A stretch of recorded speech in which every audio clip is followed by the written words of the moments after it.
Ma'am, there's one question that I'd like to ask. We know that you've extensively worked towards women development and empowerment. While we are actually steadily moving towards a progressive society, we see that there are a lot of women who are very self-driven, who are ambitious.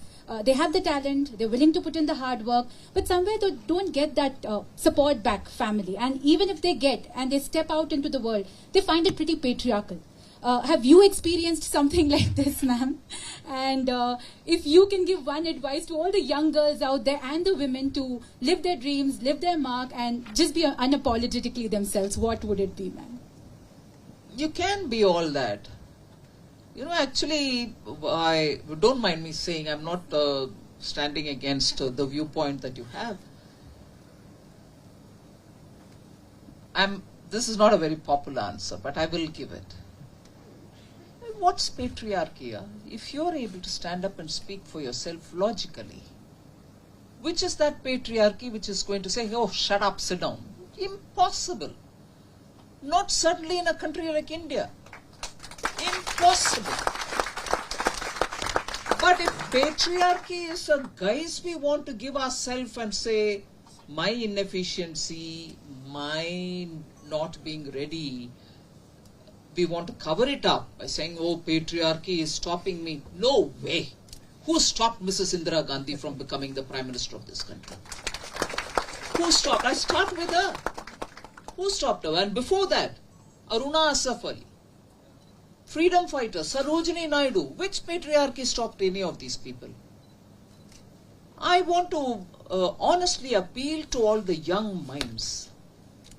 Don't get carried away by these fantastic, not you, sorry, by these fantastic jargons of, patriarchy is stopping us, otherwise we women would have gone to Mars yesterday. No.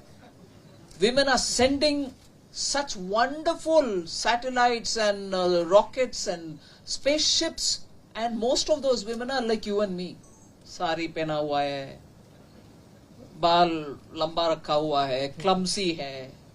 But they're doing fantastic work in ISRO. Who stopped? Which patriarchy stopped these scientists? Yeah.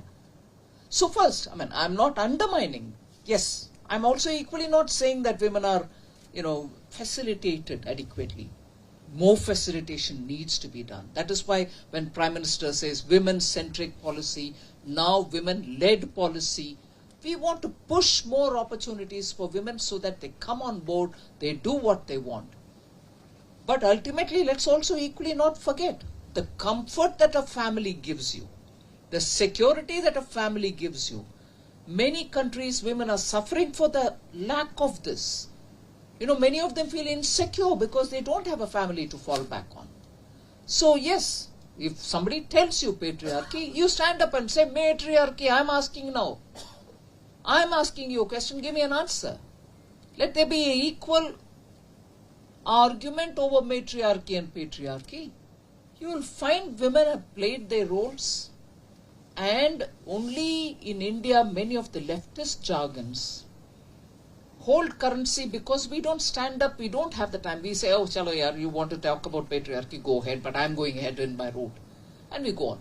Sometimes intellectual engagement is equally important because narratives will have to be countered. Narratives will have to be countered with substantial answers.